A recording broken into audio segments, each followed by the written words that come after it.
Go ahead. Alright, we're ready to turn gas onto this unit, and I wanted to blow it out, but there was no union installed.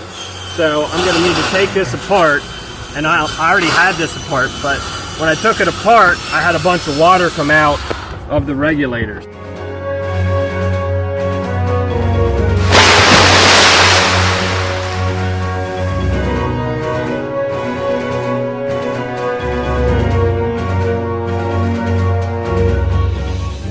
So it's a good thing I did have to take this apart, but we need to be installing unions here, and we also need to be making sure we're keeping our pipes sealed up, and especially this vent cap. This needs to be put on right away as soon as it's installed. So any other questions as far as these vent caps, give me a call and we can go over that further. All good.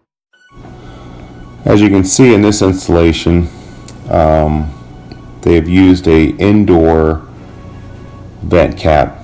It's brass, and that should be the first indication that it's an indoor one. Using the correct vent cap helps these guys when they're doing startup, that they don't have to go back to check things, replace things, whatever. So it's important to have a proper installation.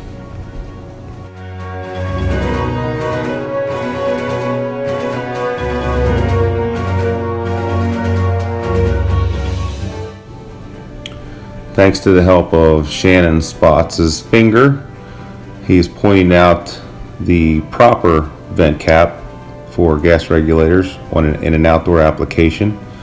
They're blue, plastic, usually have the big M on them for max control.